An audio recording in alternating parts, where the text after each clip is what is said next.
इस वक्त की बड़ी खबर के साथ दिल्ली से बड़ी जानकारी आपको दे दें। भाजपा संसदीय दल की बैठक खत्म हो चुकी है। आपको बता दें कि पीएम ने सांसदों को संबोधित किया है और कहा चुनाव में मिले जीत टीम यहां पर स्पिरिट का नतीजा है। सभी सांसद अपने अपने क्षेत्र में जाए, विकसित भारत यात्रा में पार्टिसिपेट करें। जीत कार्यकर्ताओं की मेहनत का नतीजा है, ये प्रधानमंत्री नरेंद्र मोदी की तरफ से कहा गया। तो सभी सांसद अपने अपने क्षेत्र में जाए, ये उनके तरफ से कहा गया है। आपको बता दें कि पीएम ने सांसदों को संबोधित किया और बीजेपी संसदीय दल की बैठक खत्म हो चुकी है। सभी सांसद अपने अपने क्षेत्र में जाए, ये प्रधानमंत्री नरेंद्र मोदी की तरफ से कहा गया। दिल्ली से ये बड़ी जानकारी आपको दे रहे हैं, जहां पर प्रधानमंत्री नरेंद्र मोदी ने सांसदों को संबोधित किया और देखिए संसदीय दल की जो बैठक है वो खत्म हो चुकी है। दिल्ली से आपको ये बड़ी जानकारी दे रहे हैं, जहां पर पीएम ने सांसदों को संबोधित किया और कहा कि चुनाव में मिले जीत टीम स्पिरिट का नतीजा है। सभी सांसद अपने अपने क्षेत्र में जाए। तेलंगाना में भी भारतीय जनता पार्टी का जो स्ट्रेंथ है, बल है, बहुत गुना बढ़ चुका है। Multiple times our strength has improved along with Chhattisgarh, Rajasthan and Madhya Pradesh where we have won with a comfortable margin, but whereas at the same time Bharatiya Janata Party has improved its strength in Mizoram and Telangana also in many folds. Telangana और छत्तीसगढ़ में भी, तेलंगाना और मिजोरम में भी हमारा बल वृद्धि हुआ है, बहुत बड़ी मात्रा में वृद्धि हुआ है।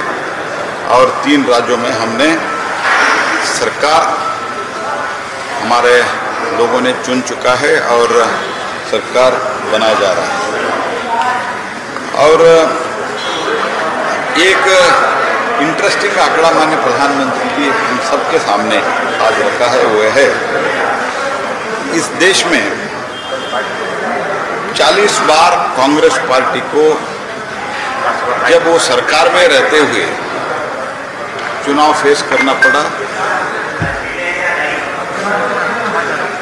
और कांग्रेस पार्टी का राज्यों में 40 बार जब कांग्रेस पार्टी सरकार में थी तब चुनाव फेस किया और दोबारा मैंडेट मांगने का कोशिश किया, लेकिन उसमें सिर्फ 7 बार कांग्रेस पार्टी यशस्वी है, ओनली 7 टाइम्स, 18%। जहां तक भारतीय जनता पार्टी का सवाल है, 39 टाइम्स हमको दोबारा मैंडेट मांगने का एक अपॉर्चुनिटी मिला। सरकार में रहते हुए दूसरी बार मैंडेट मांगने का हमको अपॉर्चुनिटी मिला। उसमें हम 22 टाइम्स सक्सेस हुआ है। उसका अर्थ 56% है, कांग्रेस पार्टी का 18% है।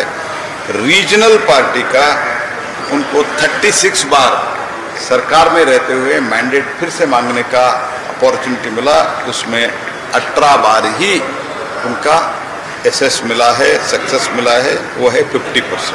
मैं रिपीट करता हूँ, कांग्रेस सरकार में रहते हुए 40 बार उन लोगों ने रिपीट मैंडेट का कोशिश की, लेकिन वो सक्सेस हुआ 7 टाइम्स, ओनली 18%। बीजेपी 39 टाइम प्रयास किया सरकार में रहते हुए रिपीट मैंडेट के लिए, 22 टाइम हम सक्सेस हुआ है, 56%।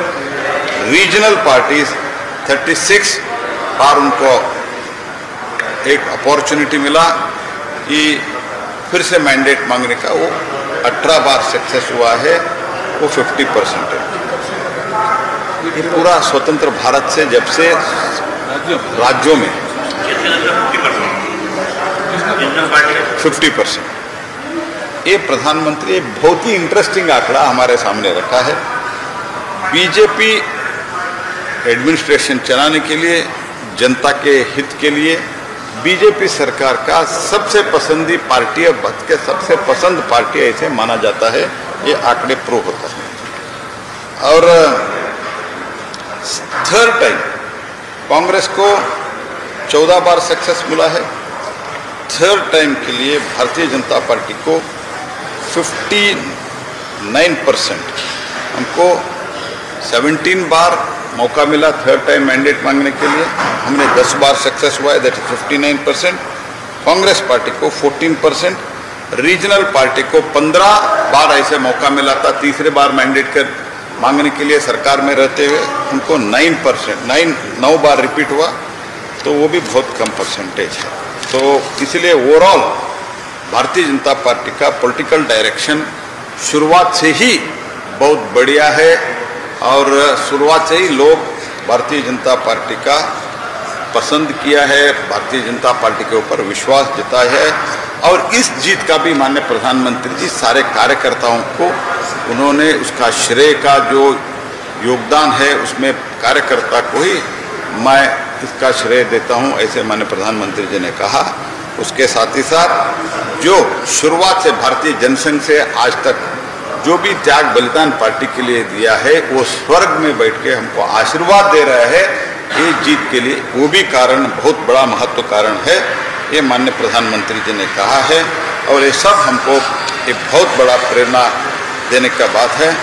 और जैसे माननीय प्रधानमंत्री पहले भी कहा है, शुरुआत के दिन नारी, युवा, किसान और गरीब, ये सिर्फ 4 जाति है देश में, वही जाति उनके साथ हमको न्याय करना है, उनका समग्र विकास के लिए काम करना है, ये भी कॉल माननीय प्रधानमंत्री जी ने दिया है।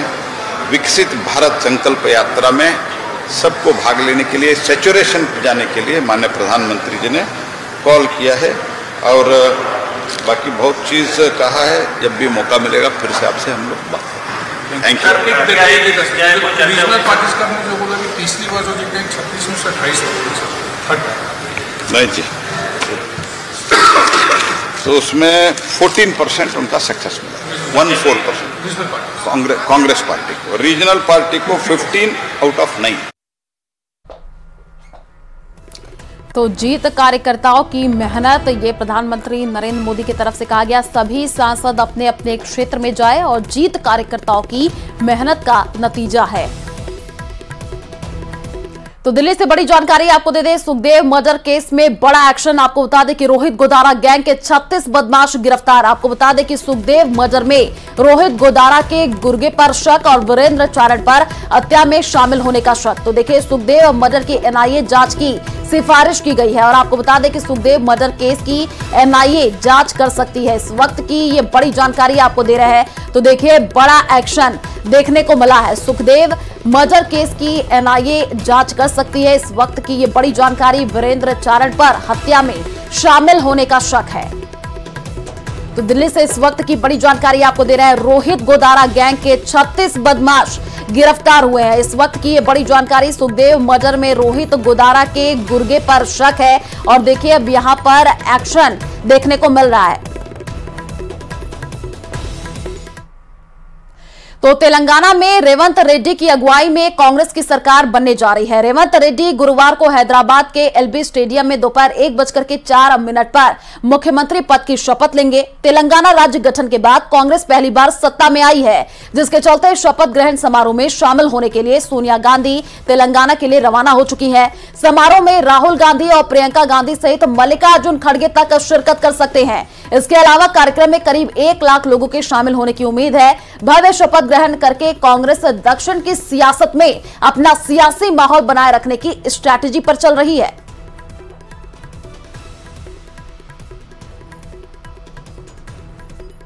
तेलंगाना में जो कांग्रेस की प्रचंड जीत हुई है, उस पे सभी तेलंगाना वासियों को मैं बधाई देना चाहता हूं। ये जीत कांग्रेस पार्टी की नीतियों की जीत है। ये जीत सोनिया गांधी जी की, राहुल गांधी जी की, प्रियंका जी की, खड़गे जी की जीत है। ये जीत रेवंत रेड्डी जी के संघर्ष की जीत है और हमें पूरा विश्वास है कि आज एक नया अध्याय तेलंगाना के इतिहास में, एक न्यू चैप्टर, एंड तेलंगाना देश में विकास के रास्ते पे आगे पहुंचे, सबसे आगे पहुंचे, ऐसी शुभकामनाएं तेलंगाना सरकार को हम दे रहे हैं।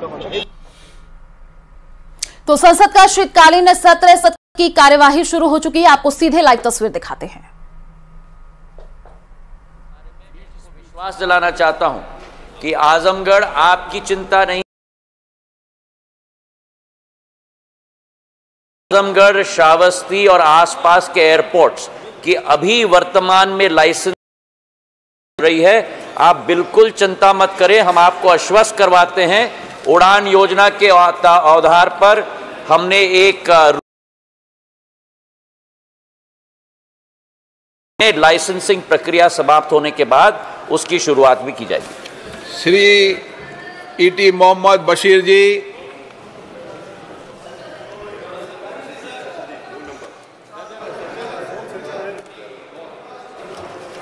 माननीय सदस्यगण, सभी माननीय सदस्यों को 4.5 साल हो गए, तो मैं सभी माननीय सदस्यों से आग्रह करता हूं कि एक संसदीय व्यवस्था है जिसमें एक मूल प्रश्न पूछा जाता है, एक सप्लीमेंट्री पूछी जाती है। उसकी हमने सबने पालना की और आप सब पुराने सदस्य हो गए तो इसकी पालना करें। E T Mohammed Basheer ji. Sir, with regard to the तो चलिए रुक करते हैं अगली खबर की ओर। चेन्नई में चक्रवात मिचोंग ने तबाही मचा दी है। कई इलाकों में बिजली नहीं है तो कई इलाकों में घुटनों तक पानी भरा हुआ है।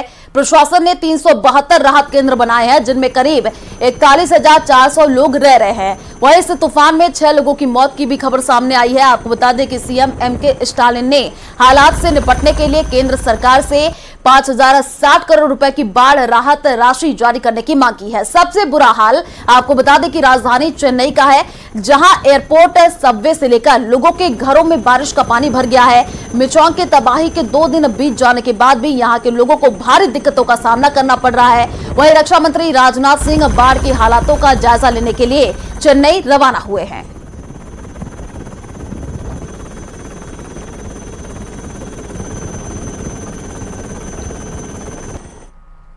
तो वाराणसी के ज्ञानव्यापी विवाद से जुड़ी 5 याचिकाओं पर इलाहाबाद हाईकोर्ट में सुनवाई होगी। आपको बता दें कि 10 बजे से जस्टिस रोहित रंजन अग्रवाल की सिंगल बेंच में ये सुनवाई और ज्ञानव्यापी विवाद से जुड़ी सभी 5 याचिकाओं पर इलाहाबाद हाईकोर्ट एक साथ सुनवाई कर रहा है। आपको बता दें कि इनमें से 3 याचिकाएं 1991 में वाराणसी की अदालत में दाखिल किए गए केस की पोषणीयता से जुड़ी हुई है, जबकि 2 अर्जियां एएसआई के सर्वेक्षण के आदेश के खिलाफ है।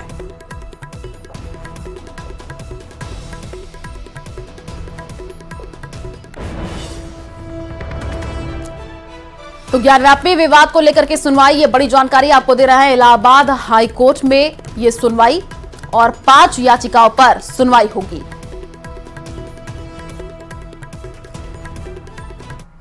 तो इजराइल ने साफ कर दिया है कि वो हमास की ईंट से ईंट बजा देगा। इजराइल ने दक्षिणी गाजा के अंदर एक ही दिन में करीब 250 जगह बमबारी की है और इजराइल की सेना अब दक्षिणी गाजा को घेर चुकी है। इस ऑपरेशन के दौरान इजराइल के सैनिक हमास की एक सुरंग में घुसे तो उनको ऐसे हथियार मिले जिसे देख करके वो हैरान रह गए। देखिए रिपोर्ट।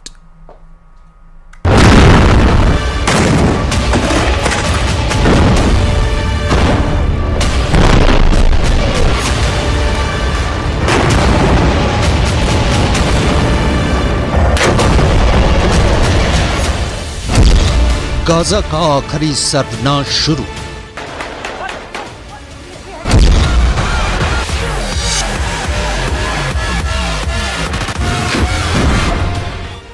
लगभग 2 महीने की भीषण जंग में गाजा युद्ध उस दौर में पहुंच चुका है जहां अब रहम, दया, मानवता जैसे शब्द मौत के तांडव के सामने बौने साबित हो चुके हैं।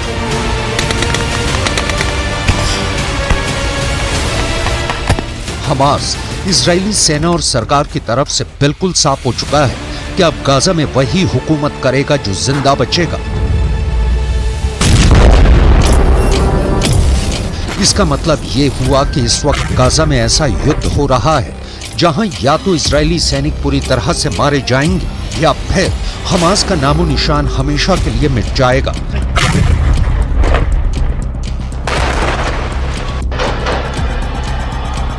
अगर हम पिछले 24 घंटे की जंग की बात करें तो दक्षिणी गाजा में इजरायली सेना के खूनी हमलों ने सारे रिकॉर्ड तोड़ डाले हैं।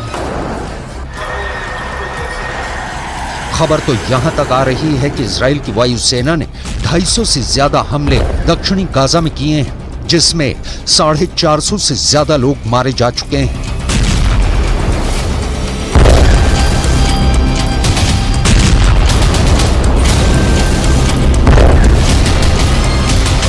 तबाह इमारतों से निकलती लाशें और मौत के कोहराम ने दक्षिणी गाजा को साक्षात जहन्नुम बना दिया है।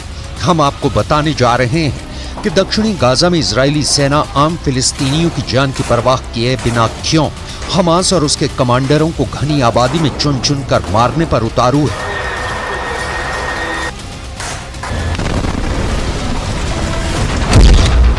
दक्षिणी गाजा पर ट्रिपल अटैक, हमास का खूनी बदला। इजरायली सेना के टॉप कमांडर्स का पूरा फोकस इस वक्त दक्षिणी गाजा हो चुका है। दक्षिणी गाजा में इजरायली सेना ने पूरी तैयारी के साथ जमीनी ऑपरेशन शुरू कर दिए हैं। खास तौर से दक्षिणी गाजा में इजरायली सेना ने ट्रिपल अटैक किया है।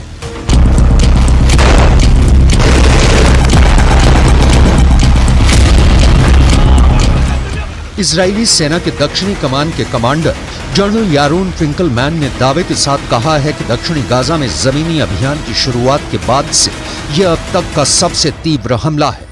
यानी इजरायली सेना खुद मान रही है कि इस वक्त दक्षिणी गाजा में जो जंग हमास और इस्लामिक जिहाद के लड़ाकों के साथ चल रही है वो वाकई में बेहद खूनी हो चुकी है। इजरायली सेना के कमांडरों के मुताबिक इस वक्त इजरायली सेनाएं दक्षिणी गाजा के जबालिया, पूर्व शुजैया और खान यूनिस में घुसकर हमला कर रही हैं। हमास का दावा है कि इजराइल के खूनी हमलों में 45 फिलिस्तीनी भी मारे गए हैं और कई गंभीर रूप से घायल हुए हैं। वहीं हमास की अल कासिम ब्रिगेड ने दावा किया है कि उसके लड़ाकों ने 24 इजरायली सैन्य वाहनों को नष्ट कर दिया है। यहां तक कि हमास ये भी दावा कर रहा है कि खान यूनिस में हमास के स्नाइपर्स ने इजरायली सैनिकों को निशाना बनाया है, जिसमें कई इजरायली सैनिकों की मौत हुई है। लेकिन यह भी सच है कि इजराइल के आईडीएफ ने दक्षिणी गाजा में मौजूद हमास के 5 कमांडर्स को मार डाला है। इस वक्त इजरायली सेना खान यूनिस में बेतहाशा हमले कर रही है। इजरायली सेना के ट्रिपल अटैक ने हमास की कमर तोड़कर रख दी है।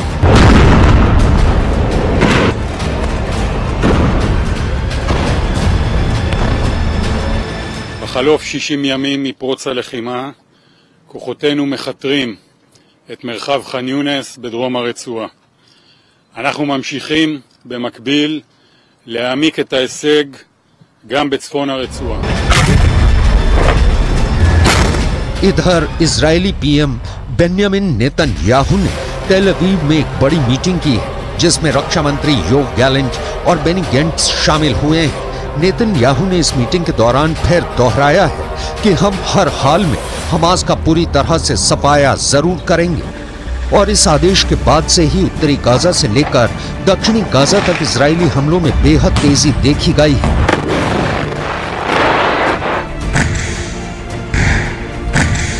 אני וחברי הקבינט נפגשנו היום עם משפחות החטופים.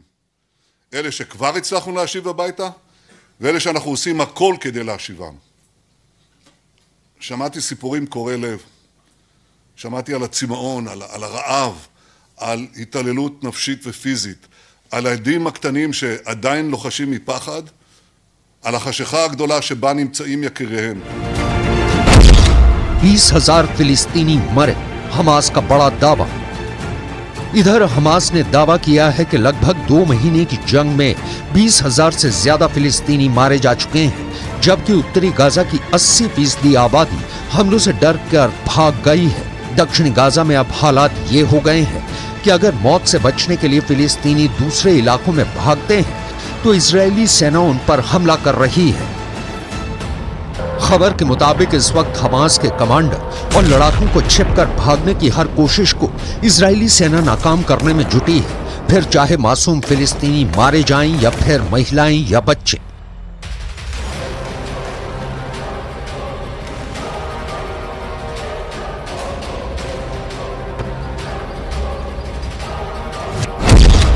गाजा का आखिरी सर्वनाश शुरू।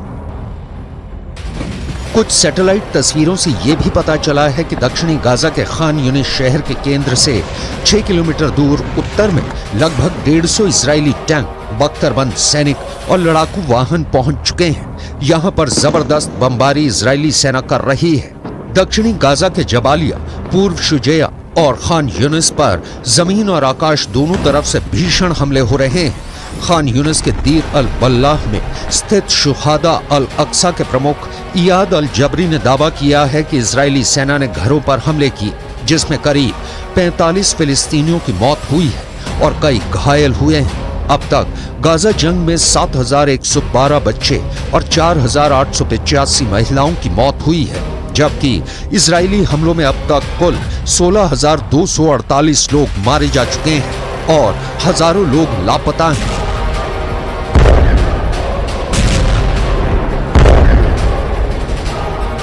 המכונה הצה"לית עובדת במלוא העוצמה. יחיא סינואר מתחבא בבונקר שלו ונותן למפקדי השדה שלו, הטרוריסטים, למות בשטח. אצלנו המפקדים הולכים בראש הכוח, מובילים קדימה, מביאים להישגים ומנהיגים את הכוחות. इधर इजरायली सेना ने खान यूनिस शहर को पूरी तरह से खाली कराने का ऐलान कर दिया है। इजरायली आर्मी के प्रमुख लेफ्टिनेंट जनरल हर्जी हलेवी ने बताया है कि उत्तरी गाजा के कई इलाकों को हमास से मुक्त करा दिया गया है, जबकि दक्षिणी गाजा में कार्रवाई बेहद तेज हो गई है। इजरायली सेना इस वक्त हमास के बड़े कमांडरों को खत्म कर रही है, जो सुरंगों में छुप कर बैठे हैं। अब तक 80 के करीब हमास के कमांडर्स मारे जा चुके हैं। इन हालातों को देखकर साफ कहा जा सकता है कि इस वक्त गाजा में हमास के सर्वनाश का आखिरी युद्ध चल रहा है। היום הסכמה לאומית בכל מדינת ישראל שאנחנו חייבים להילחם ולנצח בגלל מה שקרה, בשביל העתיד שלנו וגם בשביל העתיד של העולם החופשי. חמאס ואייסיס זה אותו דבר, ויחיא סנואר זה אוסמה בן לאדן החדש. שילוב בין כוחות האוויר לכוחות היבשה מרעיד את רצועת עזה. המאמצים האלה מביאים להישגים בלתי רגילים, לפגיעה במחבלים וגם בדרג של מפקדי השדה. רק ביממה האחרונה נהרגו מג"דים ומ"פים, חלק מהם כאלה שחיסלנו לפני יום ויומיים. गाजा युद्ध में अब तक इजराइल के 81 से ज्यादा सैनिक मारे जा चुके हैं, जबकि इजरायली सेना के एक अधिकारी का दावा है कि इजरायली सेना 10,000 के करीब हमास लड़ाकों को मार चुकी है, जिसमें 80 से ज्यादा कमांडर हैं। यहाँ तक कि 1300 सुरंगों में से 800 सुरंगें हमास की तबाह करने का दावा इजरायली सेना कर रही है। लेकिन अब जिस तरह से दक्षिणी गाजा में इजरायली सेना ने हमले तेज किए हैं, उससे साफ हो गया है कि या तो हमास पूरी तरह से तबाह होगा या फिर गाजा युद्ध में हमास को बचाने के लिए अरब देश जंग में कूद पड़ेंगे।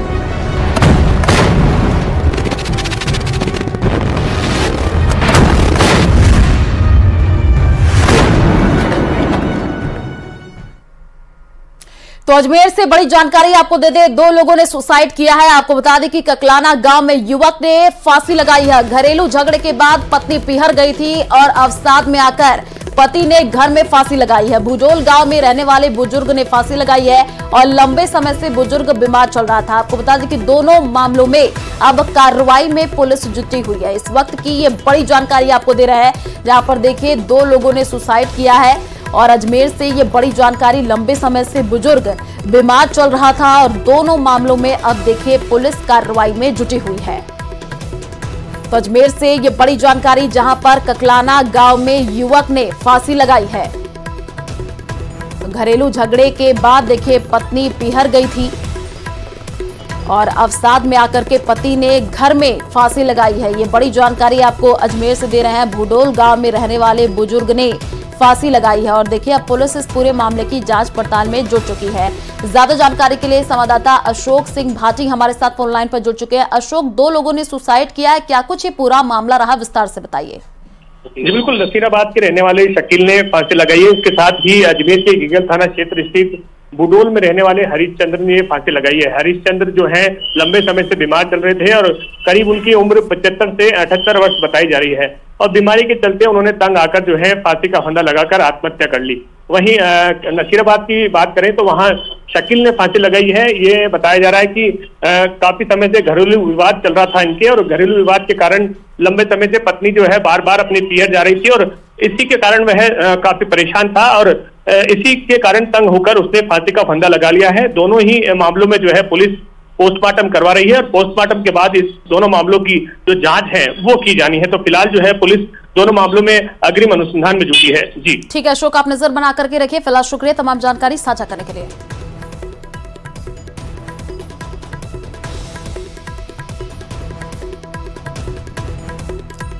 तो दो लोगों ने सुसाइड किया। आपको बता दें कि दोनों मामलों में अब कार्रवाई पुलिस करती हुई नजर आएगी और इस पूरे मामले की जांच पड़ताल भी की जा रही है। ककलाना गांव में युवक ने फांसी लगाई है। तो घरेलू झगड़े के बाद देखिए पत्नी पीहर गई थी और दो लोगों के सुसाइड का ये पूरा मामला है। पुलिस इस पूरे मामले की जांच पड़ताल कर रही है। और बड़ी जानकारी आपको दे दे, सुखदेव गोगामेड़ी हत्याकांड मामले से जुड़ी हुई बड़ी जानकारी। पुलिस ने एक युवक को हिरासत में ले लिया है। डिडवाना में एक युवक को हिरासत में लिया गया है और मुख्य आरोपियों की मदद करने का संदेह है। और देखिए इसी के चलते युवक को हिरासत में ले लिया गया है। युवक से पुलिस अब देखिए यहां पर पूछताछ कर रही है और इस युवक की भूमिका स्पष्ट होना अभी बाकी है। लेकिन डिडवाना पुलिस ने घर से युवक को दबोचा है और थाने में देखिए पूछताछ चल रही है। मुख्य आरोपियों का सहयोग करने का अंदेशा है और अभी पूछताछ पूरी होने के बाद ही स्थिति स्पष्ट हो पाएगी। ये बड़ी जानकारी आपको दे रहा है गोगामेड़ी हत्याकांड से जुड़ी हुई इस वक्त की ये बड़ी जानकारी। आपको बता दें कि मुख्य आरोपियों की मदद करने का संदेह है और उसी को लेकर के एक युवक को हिरासत में ले लिया गया है, जिससे अब पूछताछ की जा रही है। ज्यादा जानकारी के लिए संवाददाता महेंद्र विश्नोई हमारे साथ फोन लाइन पर जुड़ चुका है। महेंद्र, यहाँ पर एक युवक को हिरासत में ले लिया गया है, पूछताछ की जा रही है, अभी क्या अपडेट है इस पूरे मामले को लेकर? देखिए इस युवक को रात्रि में आरोपी है, कहीं ना कहीं उन आरोपियों की मदद की होगी। इसी संभावना के चलते इस युवक को डीडवाना से हिरासत में लिया गया। इसके घर से ही हिरासत में लिया गया। पुलिस का काफी लंबा चौड़ा जाब्ता पहुंचा था इसके घर पे और अचानक दबिश दी गई थी। ये डीडवाना शहर की घटना है। तो फिलहाल अनुसंधान चल रहा है पुलिस का। अभी पुलिस ने चीजों को स्पष्ट किया नहीं है क्योंकि सारा अनुसंधान जयपुर पुलिस कर रही है और यहाँ डीडवाना में इस युवक से पूछताछ चल रही है। अभी संदेह के आधार पर ही इससे पूछताछ की जा रही है। अभी इस बात की भी कंफर्मेशन है नहीं कि इसी युवक ने इन शूटरों की मदद करी होगी क्या। अभी चीजों को तस्दीक किया जा रहा है। इसी के कारण इसे अभी हिरासत में ले रखा है और इससे पूछताछ चल रही है। मुख्य बात यह है कि इसको इसके घर से ही उठाया गया है पुलिस के द्वारा और काफी जाब्ता पुलिस का पहुंचा था। अब चीजों को कंफर्म किया जा रहा है क्योंकि इस मामले का नागौर लिंक मकराना लिंक पहले से ही जुड़ रहा है क्योंकि जो आरोपी है एक शूटर वो मकराना के गांव का निवासी था, तो अब समय कर रहा था और इस बीच डीडवाना के एक युवक को हिरासत में लिया गया है। तो ये अनुमान ही चल रहे हैं कि हो सकता है कि जो दूसरी वाले युवक के ये युवक संपर्क में रहा होगा। अभी पुलिस की जो पुलिस के अधिकारी है वो चीजों को स्पष्ट कर नहीं रहे। पूछताछ प्राथमिक होती है, उन्हें चीजों को कंफर्म भी करना है। जो पूछताछ में युवक द्वारा बातें कही जाएगी उन्हें और इस तथ्यों को स्पष्ट होने के बाद ही पुलिस मीडिया को सारी बातें साझा कर सकेगी। अभी पूछताछ ही चल रही है और इसे संदिग्ध ही माना जा रहा है। इसे ऐसे नहीं माना जा रहा है कि यह कोई कंफर्म ही इन आरोपियों का सहयोगी है। अभी पूछताछ का दौर ही इसे चल रहा है। जी बिल्कुल महेंद्र, देखिए ये कहा जा रहा है कि मुख्य आरोपियों की मदद करने का संदेह है। कुछ न कुछ सबूत तो लगा होगा ना महेंद्र पुलिस के हाथों में, तभी तो पूछताछ की जा रही है। ठीक है, आप नजर बना करके रखिए, आगे आपसे अपडेट लेंगे। फिलहाल शुक्रिया तमाम जानकारी साझा करने के लिए।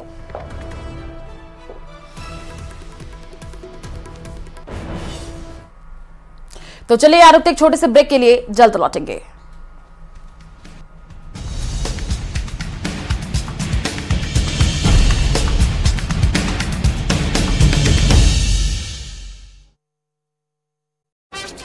तो दिल्ली से बड़ी जानकारी आपको दे दें। दिल्ली दौरे पर महंत बालकनाथ और महंत बालकनाथ भाजपा नेता ओम माथुर के आवास पहुंचे। आपको बता दें कि ओम माथुर से मुलाकात करने महंत बालकनाथ पहुंचे हैं। इस वक्त की ये बड़ी जानकारी, दिल्ली दौरे पर महंत बालकनाथ हैं। आपको बता दें कि ओम माथुर से मुलाकात करने महंत बालकनाथ पहुंचे हैं। तो आपको बता दें कि महंत बालकनाथ भाजपा नेता ओम माथुर के आवास पर पहुंचे हैं और देखिए यहां पर मुलाकात का कार्यक्रम। ज्यादा जानकारी के लिए संवाददाता लखवीर हमारे साथ फोन लाइन पर जुड़ चुके हैं। लखवीर, दिल्ली दौरे पर महंत बालकनाथ हैं और भाजपा नेता ओम माथुर से मुलाकात करने का कार्यक्रम, क्या मायने निकाले जाए इस मुलाकात के?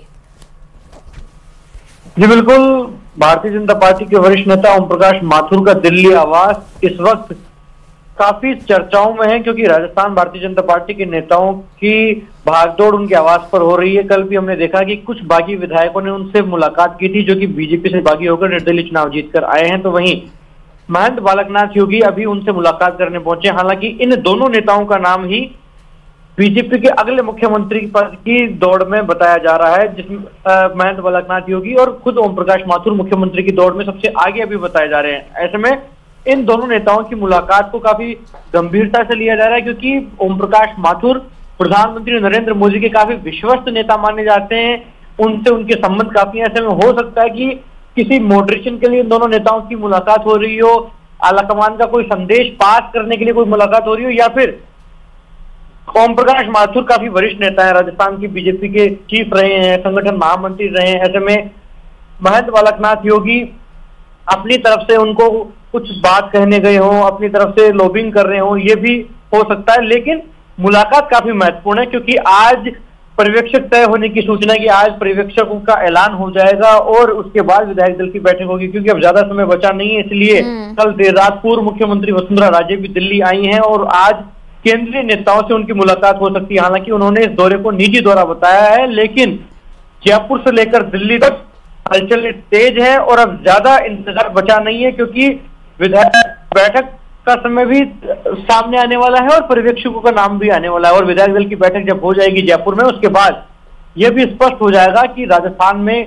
कमान किसके हाथ में सौंपी जाएगी और मुख्यमंत्री कौन होगा। लेकिन पार्टी चाहती है कि जो भी मुख्यमंत्री का चेहरा हो वो ऐसा हो कि न केवल 2024 का लोकसभा चुनाव साधा जाए, बल्कि अगले 1.5 दशक तक पार्टी प्रदेश में मजबूत रहे, पार्टी का संगठन मजबूत हो, सुदृढ़ हो और रिवाज बदले राजस्थान का। क्योंकि ऐसा पिछले 3 दशकों से हो रहा है कि सरकार रिपीट नहीं होती है। ऐसे में बिल्कुल लखवीर, देखिए दौरा काफी महत्वपूर्ण हो जाता है, आप नजर बना करके रखिए, आगे आपसे अपडेट लेंगे। फिलहाल शुक्रिया तमाम जानकारी साझा करने के लिए।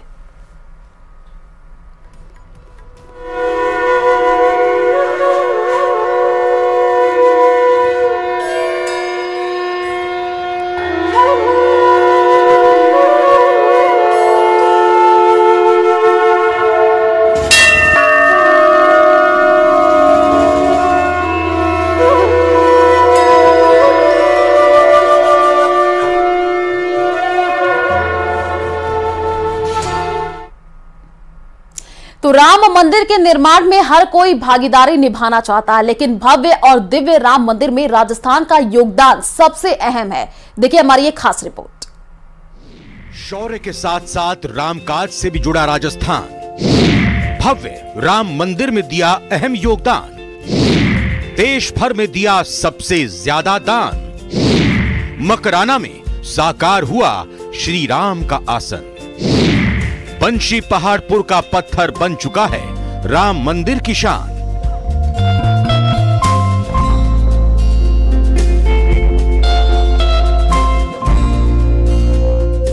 पांच 500 साल का इंतजार खत्म हो रहा है। लाखों बलिदानों और सैकड़ों वर्ष के संघर्ष के बाद अयोध्या में प्रभु श्री राम का दिव्य और भव्य मंदिर आकार ले रहा है। सिंहासन को ठुकराकर वन और वलकल अपनाने वाले श्री राम 22 जनवरी को जब तंबू से निकलकर स्वर्ण जड़ित सिंहासन पर विराजमान होंगे, तब बाबा तुलसीदास की लेखनी उनके असंख्य भक्तों की आंखों के सामने एक बार फिर कौंध जाएगी। राम राज बैठे त्रैलोका, हर्षित भय गए सब सोका। बैरु ना कर काहू सन कोई, राम प्रताप विषमता खोई।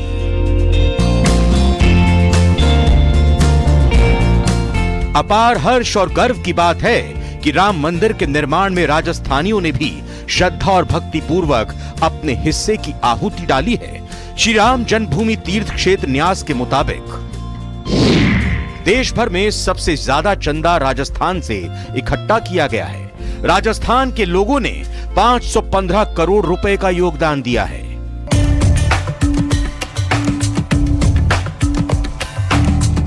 एक ओर जहां जोधपुर से भेजे गए 600 किलो घी से रामलला की आरती होगी, वहीं नागौर के मकराना में तैयार किए गए आसन पर रामलला विराजमान होंगे। कपि रीछ है जिसके सेवक, जो पूरे ब्रह्मांड का है खेवक, उसके आसन मकराना में ही तैयार किया गया है।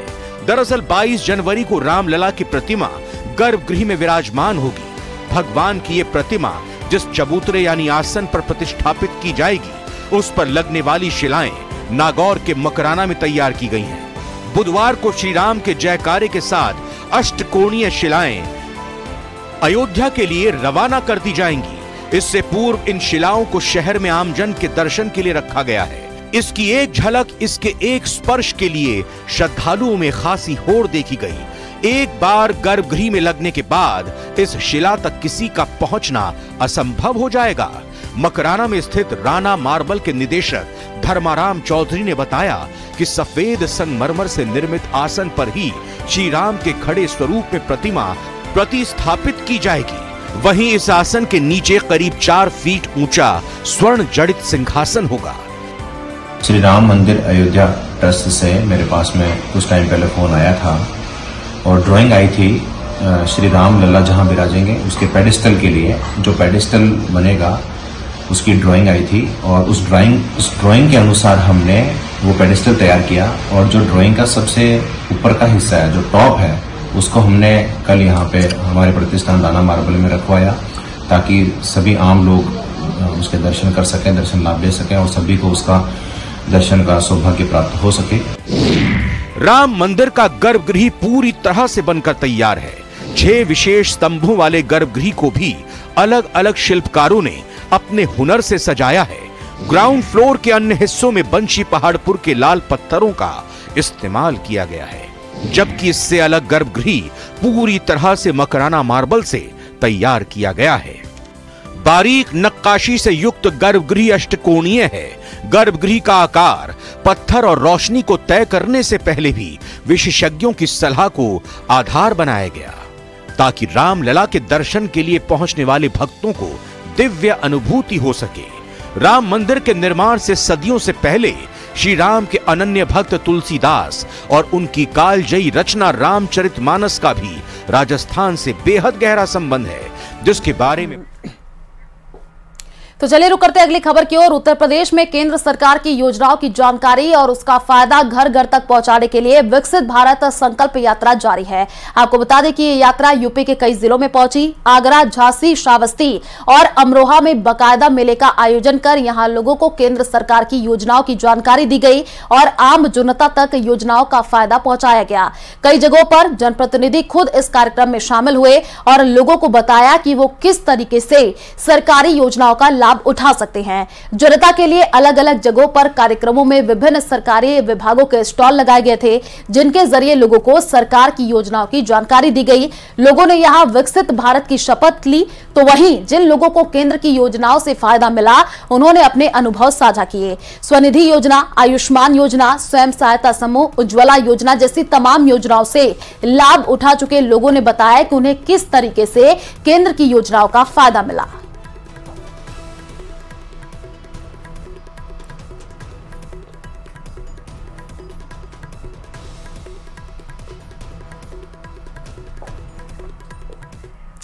तो केंद्र सरकार की योजनाओं का लाभ और उनकी जानकारी समाज के हर व्यक्ति तक पहुंचाने के लिए उत्तराखंड में विकसित भारत संकल्प यात्रा जारी है। इसी कड़ी में विकसित भारत संकल्प यात्रा का रथ देहरादून, टिहरी और उधम सिंह नगर के गांव-गांव तक पहुंचा। इस मौके पर आयोजित कार्यक्रम में विभिन्न सरकारी विभागों के स्टॉल लगाए गए थे, जिनके जरिए लोगों को सरकार की योजनाओं की जानकारी दी गई। उधम सिंह नगर जिले की किच्छा विधानसभा क्षेत्र में विकसित भारत संकल्प यात्रा के तहत कई कार्यक्रम आयोजित किए गए। इस दौरान मेरी कहानी मेरी जुबानी कार्यक्रम में सरकारी योजनाओं से लाभान्वित लोगों ने अपने अनुभव साझा किए। लोगों ने यहां कार्यक्रमों में विकसित भारत की शपथ भी ली। योजना के अंतर्गत अपने लाइन लगा करके खड़े हैं और उन्हें पूरा विश्वास है माननीय प्रधानमंत्री जी पर कि वो महिलाओं के लिए बिल्कुल तत्पर तैयार है और उनकी सभी से एक सुदृढ़ होगा। आज बड़ी संख्या में लोग यहाँ पर उपस्थित हुए हैं। जो स्टॉल लगाए गए उनका निरीक्षण करते हुए और स्वास्थ्य विभाग द्वारा जो टीम यहाँ पर आई हुई है वही रिपोर्ट कर रहा हूँ। धन्यवाद। जय हिंद, जय भारत। स्थानीय विधायक उज्ज्वला योजना के अंतर्गत अपने लाइन लगा करके खड़े हैं और उन्हें पूरा विश्वास है माननीय प्रधानमंत्री जी पर कि वो तो केंद्र की योजनाओं का देखिए पूरा फायदा मिल रहा है, ये लोगों की तरफ से कहा गया। विकसित भारत संकल्प यात्रा और तस्वीरें हम आपको टीवी स्क्रीन पर दिखा रहे हैं। देहरादून की ये तस्वीर है, दूसरी उधम सिंह नगर की ये तस्वीर है। तो घर घर तक देखिए सरकारी योजनाओं की दस्तक देखने को मिल रही है और लोगों ने यहाँ पर देखिए अपनी कहानी भी सुनाई। विकसित भारत की शपथ भी लोग लेते हुए दिखे। मैं ये बोलना चाह रही हूँ, हमको खाना वाना बनाने में बड़ी दिक्कत होती थी। जो हम जंगल से अपनी लकड़ियाँ ला के खाना अपना बनाते थे, उससे हमें बहुत दिक्कत होती थी।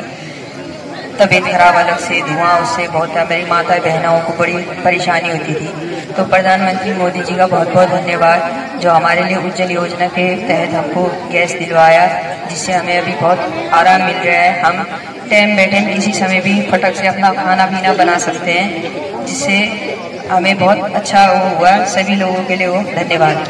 10,000 का CCL प्राप्त हुआ, जिससे हमने अपनी आजीविका चलाने हेतु रोजगार चलाए, जिसमें से कि आज हमारी समूह की महिलाओं के पास 2-2 जानवर हैं और अब हमें अपनी आजीविका एवं अपनी जरूरतों के लिए किसी और से सहायता लेने की आवश्यकता नहीं है।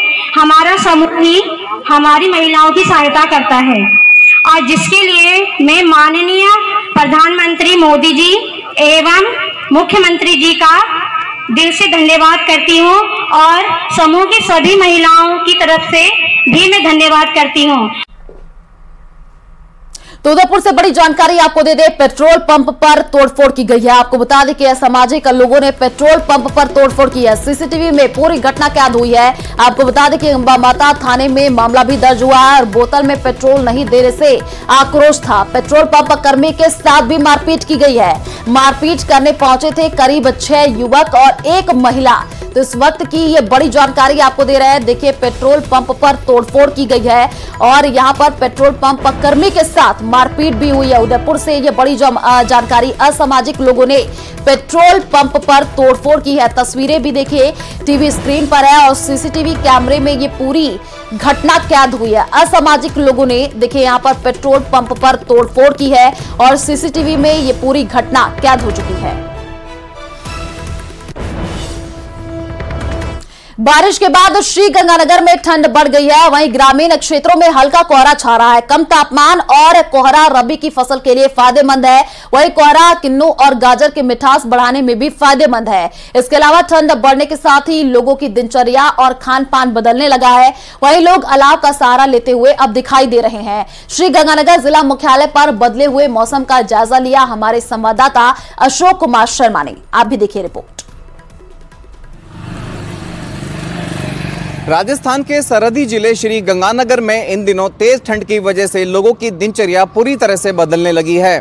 बात करें श्री गंगानगर जिले के अधिकतम और न्यूनतम तापमान की, तो अधिकतम और न्यूनतम तापमान में लगातार गिरावट का दौर जारी है। दिन का अधिकतम तापमान लगभग 23-24 डिग्री सेल्सियस के आसपास दर्ज किया जा रहा है, तो वही रात का तापमान भी लगभग 10 डिग्री सेल्सियस पर आ लुढ़का है।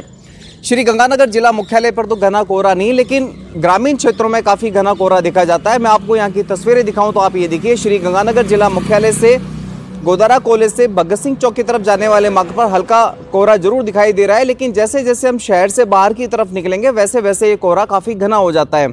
चूंकि ग्रामीण क्षेत्रों में इस समय घना कोहरा देखा जाता है, तो उसकी वजह से विजिबिलिटी भी अच्छी खासी प्रभावित होती हुई दिखाई देती है। साथ ही साथ तेज ठंड से बचने के लिए जो स्टूडेंट्स घर से बाहर निकले हुए हैं पूरी तरह से वूलन्स का इस्तेमाल कर रहे हैं, ताकि बढ़ती हुई ठंड की चपेट में आने से बचा जा सके। श्री गंगानगर सहित प्रदेश भर में मौसम शुष्क रहने और दिन और रात के तापमान में गिरावट का दौर जारी रहने की संभावना जताई है। अशोक शर्मा, न्यूज़ 18 श्री गंगानगर। तो चलिए फिलहाल इस बुलेटिन में इतना ही। बाकी खबरों के लिए आप देखते रहिए न्यूज़ 18 राजस्थान। नमस्कार।